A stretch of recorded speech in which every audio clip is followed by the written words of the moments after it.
shoplifting, carjacking, bank robbery.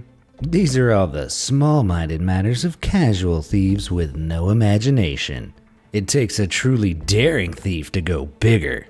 Today, I'll be sharing with you the people who went above and beyond, pushing the boundaries to the absolute maximum of just what exactly can be pilfered.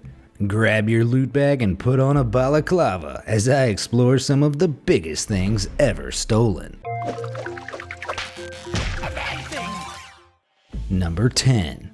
Easy Air Miles. May 25th, 2003. An entire Boeing 727 was stolen right off the runway of Quatro de Fevereiro Airport in Luanda, Angola. It did not have clearance to fly, it did not communicate with air traffic control, and it has never been seen again. It just veered precariously onto the runway and took off without any lights on. The FBI and the CIA searched the globe for years and couldn't find so much as an in-flight peanut. Two men were seen boarding the plane before it took off. American pilot and flight engineer Ben C. Padilla, and a mechanic from the Congo named John M. Matantu. Neither of the men were ever certified to fly a 727, but both had been helping to carry out renovations on the plane in the months prior. Padilla's sister has stated that she believes he was somehow coerced into stealing the plane and is now held against his will somewhere. Others have speculated, based on the fact that Padilla was previously found guilty of fraud, that the theft was a money-making scheme. The mystery, to this day, remains unsolved.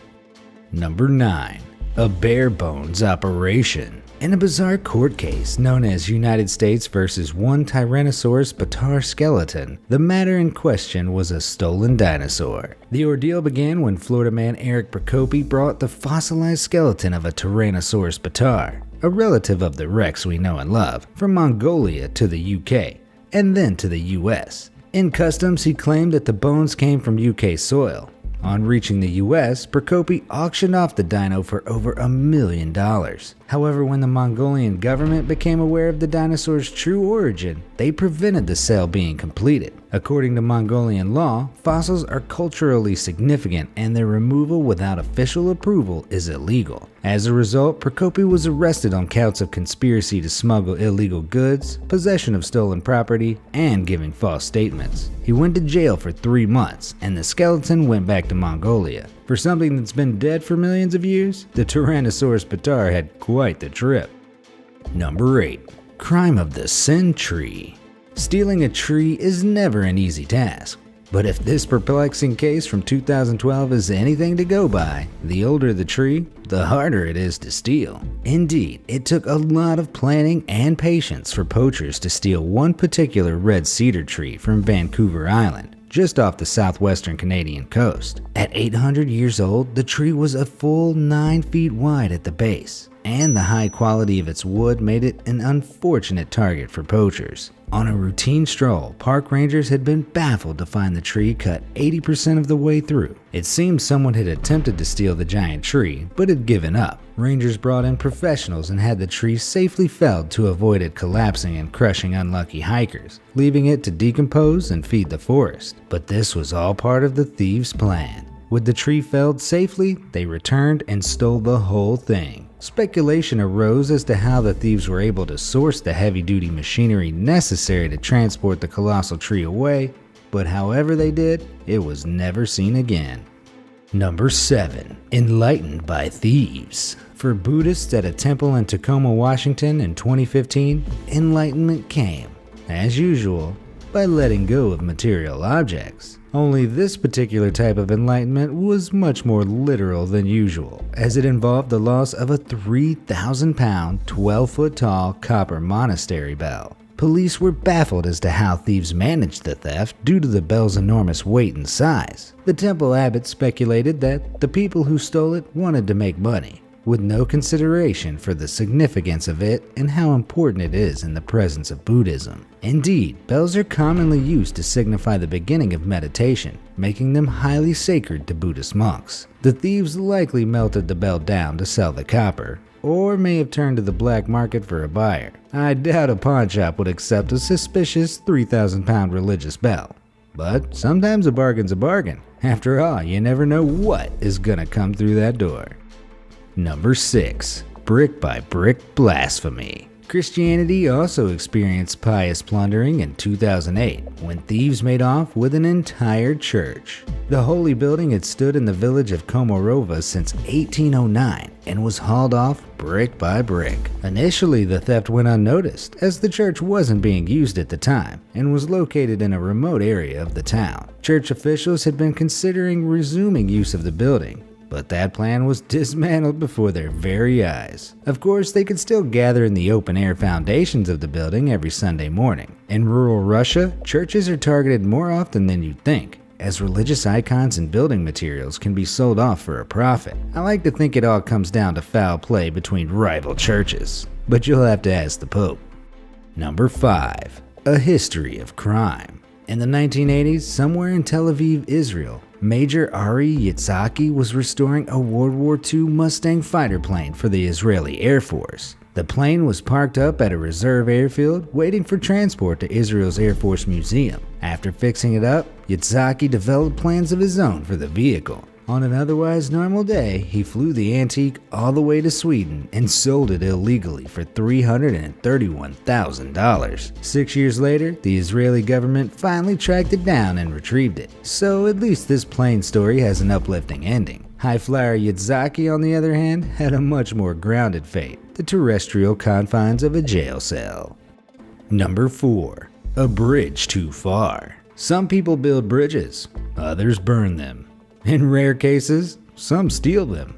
This was the case in 2012 when two men with little respect for history were arrested for stealing a 100-year-old bridge in China. The bridge was an easy target, as far as stealing an entire bridge goes, because it was surrounded by construction sites and received very little foot traffic. Eventually, one of the bridge's few regulars attempted to stroll over the bridge and found that it no longer existed. A police investigation ensued, and after an eyewitness described seeing the culprits lingering near the bridge with a truck one night, the police were able to track them down. The thieves confessed that they'd used 2 cranes and 2 trucks to pick up and move the 16 huge stone pieces that made up the bridge. I just wonder if the bridge was sat pretty in a billionaire's garden before the thieves were caught. Number 3. You wouldn't steal a ship. Some people just have a taste for the biggest loot. And I don't just mean kids stealing their parents' credit cards to pay for upgrades on Fortnite. In 2017, Somali pirates with tastes on the large side managed to hijack a fully loaded oil tanker. The ship, called the Aris 13, had decided to take a time and fuel-saving shortcut through what's known as the Socotra Gap. They soon regretted the shortcut after their ship got hijacked by local pirates. In a scenario reminiscent of a certain Tom Hanks film, ransom discussions soon began regarding both the crew and the ship's contents. Once the pirates realized the tanker was under the employ of prominent Somalian businessmen, who Somali pirates tend to avoid tussling with, they released the crew and later the ship without ransom. Despite being one of the biggest thefts of all time, the payout was nothing but deep water for the pirates. Number 2. The USA's underwater heist. In 1968, for reasons still unknown, Soviet submarine K-129 sank 16,000 feet to the bottom of the Pacific Ocean, 1,600 miles northwest of Hawaii. At the time, Russian technology was unable to locate or retrieve the warhead-laden wreckage, but their Cold War rivals in the USA soon caught wind of the submarine's fate. The Americans weren't going to miss this opportunity to get their hands on a Soviet submarine laden with potentially useful documentation, not to mention intact nuclear weaponry. To keep things hush-hush, they assigned the CIA, rather than the Navy, to the case. In 1974, with an inflation-adjusted equivalent of $4 billion spent, the CIA had built the Hughes Gomar Explorer. This essentially involved grafting a giant skill crane onto a ship to drag the submarine up to the surface. The procedure wasn't perfect, and parts of the submarine broke off during recovery and sank back down. But the chunk the CIA caught on their expensive fishing trip did indeed contain nuclear torpedoes, as well as some of the sailors' bodies. Inquiries about the operation, which was initially presented to the public as nothing more than a manganese mining operation, had a surprising cultural outcome too. Covering the tracks of the operation led to the development of the phrase, "neither confirm nor deny." This is now known as the Glomar response, after the name of the recovery vessel. Before I reveal the biggest thing ever stolen, there are some honorable mentions that I'd be remiss not to acknowledge. While not enormous in the bigger picture, a special hat belonging to Greg De Silva of Cape Town, South Africa was the largest of its kind. Made using 1,000 eggs, Greg owned the largest egg hat the world had ever seen. Tragically, Greg's eggs were stolen during a 2011 trip to Germany while he was hospitalized with heat stroke. The hard-boiled summer heat left him scrambled, and the theft was no joke. You can only imagine what the thief must have looked like making a quick getaway, presumably in a convertible. If that wasn't wacky enough for you, in 2017, a 12-foot tall inflatable gorilla with stylish shades designed to lure customers into a car dealership was deflated and stolen in Texas. While undoubtedly humorous, the gorilla cost $10,000 and the thieves were never caught. This wasn't the first theft of its kind in the world of American dealerships, with an even bigger 35-foot tall inflatable gorilla being stolen in 2006. Harambe frowns down upon us all. Finally, there's the Great Canadian Maple Syrup Heist. This robbery took place over several months at a facility in Saint Louis de Blandford, Quebec, between 2011 and 2012. In total, 3,000 tons of maple syrup, or 18.7 million Canadian dollars worth, was stolen. Adjusted for inflation, this suspected insider job was the most valuable heist in the Canadian history. Number 1. A mountain of crime. As far as earthly objects go, things don't get much bigger than mountains. So for thieves who take the phrase "go big or go home" a little too seriously, stealing a mountain is the logical conclusion. Locals from the Humta village in eastern India are slowly but surely bringing the aforementioned phrase to life by stealing the peak of the nearby mountain Hump Pahad.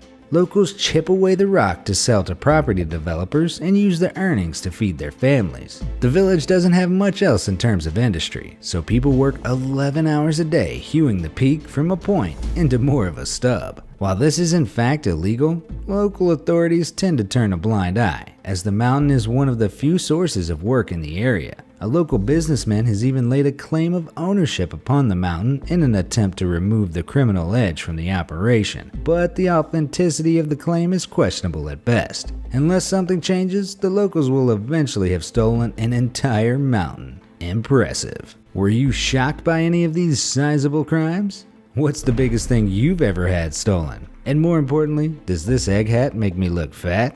Let me know in the comment section below. Thanks for watching.